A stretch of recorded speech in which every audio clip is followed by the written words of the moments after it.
یہ قرآن مجید نے 4 شرطیں لگائیں، فرمایا جس بندے میں یہ 4 خوبیاں پائی جائیں گی اسے اللہ کامیابی عطا فرمائے گا۔ مسلمان کی سوچ کے خلاف ہے یہ بات، یہ قرآن کی فکر کے خلاف ہے کہ اپنی فکر کرو،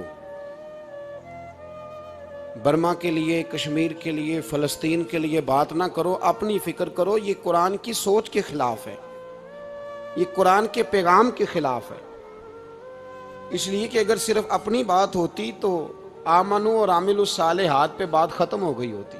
السلام علیکم ورحمۃ اللہ تعالی وبرکاتہ۔ امید ہے آپ سب خیریت سے ہوں گے۔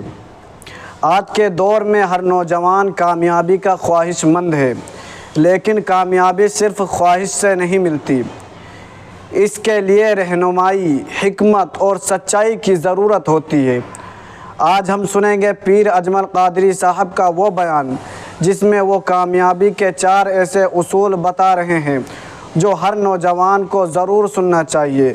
آئیے اس بیان کو ساتھ میں سنتے ہیں اور اس پر عمل کرنے کی کوشش کرتے ہیں۔ ویڈیو کو پورا ضرور دیکھیں اور لائک، سبسکرائب، شیئر ضرور کر دیں۔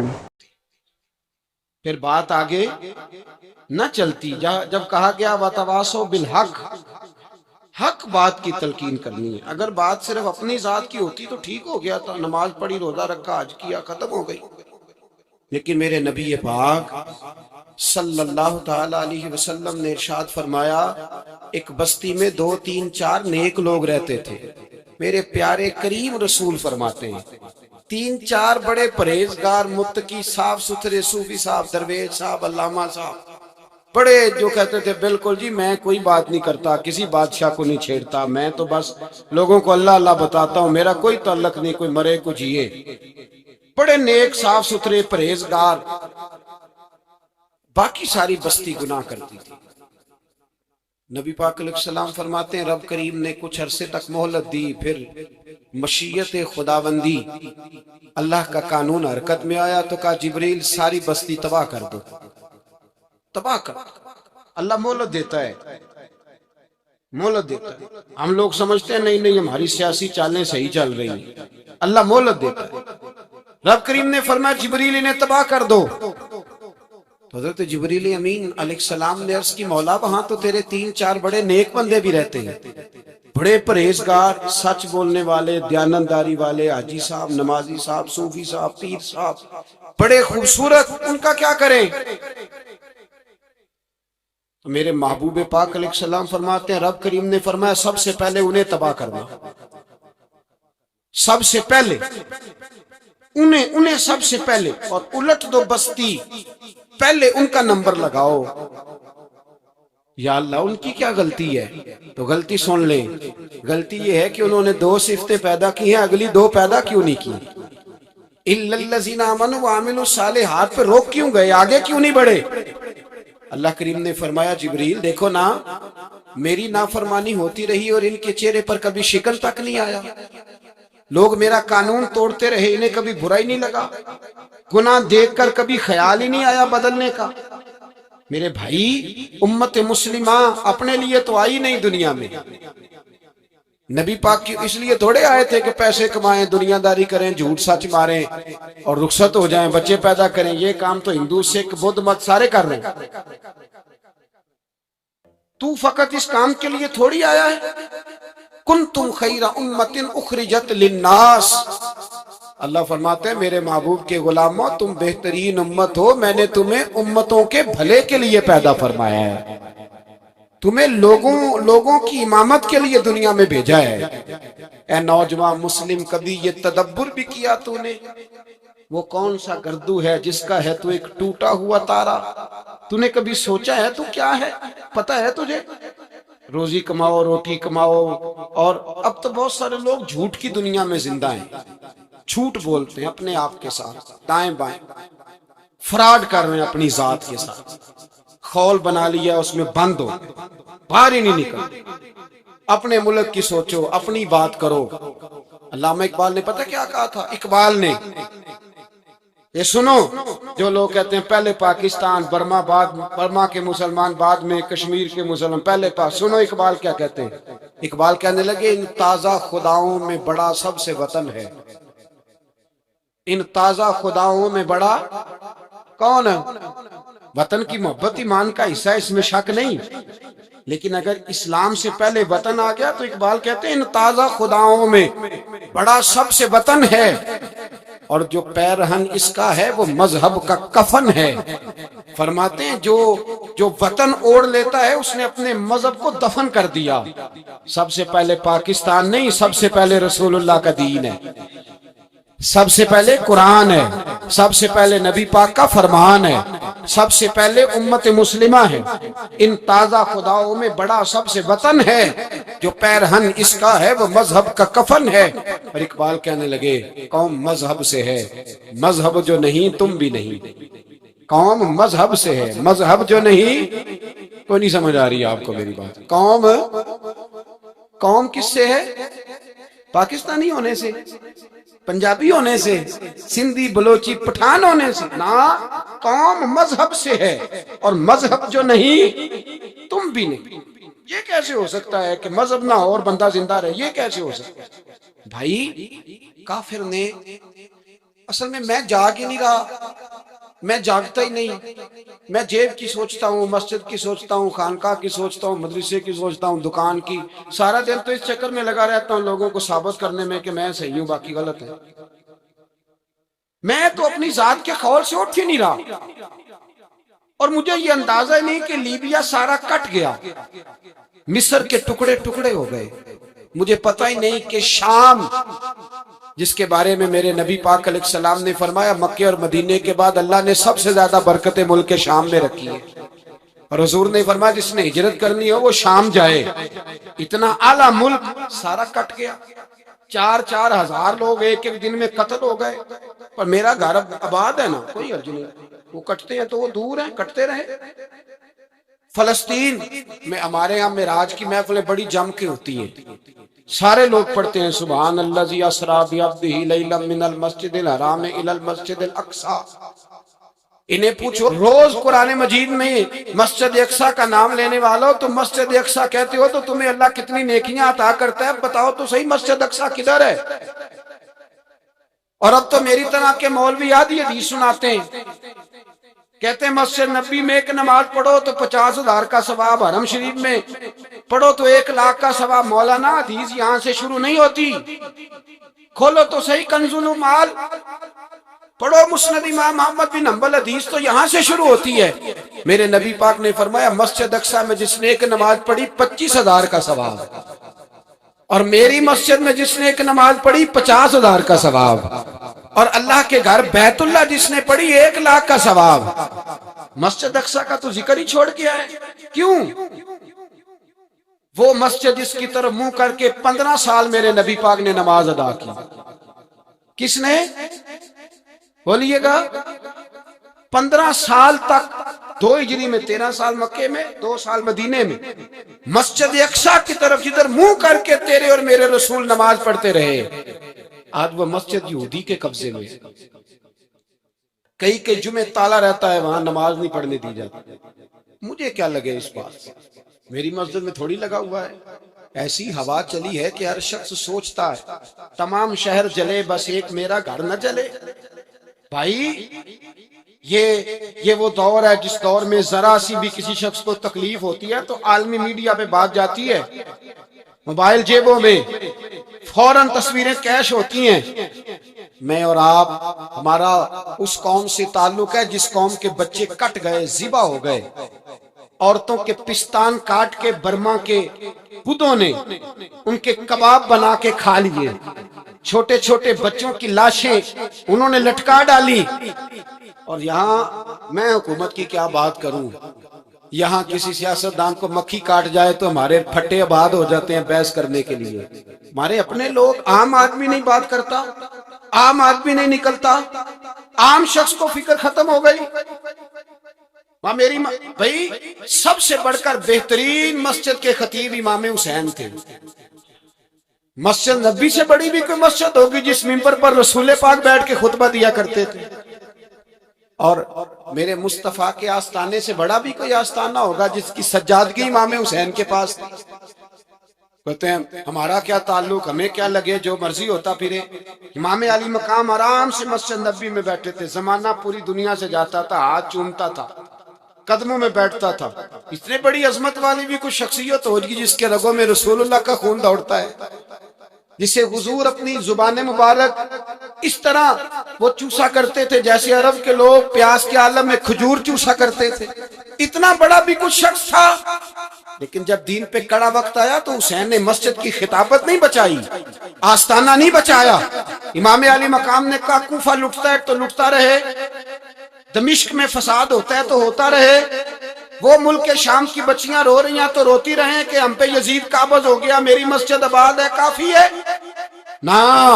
امام حسین نکلے اور نکل کے کہنے لگے جنت البقیع والی جگہ پہ کھڑے ہو کے یا رسول اللہ میں جا رہا ہوں، میں جا رہا ہوں اور آپ کے لیے جا رہا ہوں، اس لیے کہ مجھے اس شام کو بچانا ہے جس شام میں رسول اللہ کا کلمہ پڑھنے والے لوگ بستے ہیں۔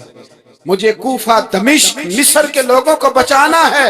نانا تیرے کرم کے خزینے کی خیر ہو، میں جا رہا ہوں تیرے مدینے کی خیر ہو۔ نکل کھڑے ہوئے امام علی مقام، میدان میں نکلے، کس کے خلاف؟ بولے کون تھا یزید؟ مسلمان تھا۔ اس وقت تک تو سب نے مسلمان لکھا ہے، جس نے کافر کہا شہادت امام حسین کے بعد کہا۔ جرم کیا تھا؟ میری گردن جھک جاتی ہے جب میں یہ بات کرتا ہوں، ایمانداری سے کہہ رہا ہوں، جوش خطابت نہیں، میری گردن جھکتی ہے جب میں یہ لفظ ادا کرتا ہوں۔ امام علی مقام اس شخص کے خلاف نکلے، سارے خطبے امام حسین کے پڑھ کے دیکھو۔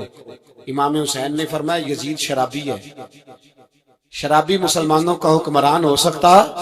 آپ نہ بولیں بے شک، پر بات تو سچی ہے نا۔ امام حسین نے فرمایا شرابی کو ووٹ دیا جا سکتا؟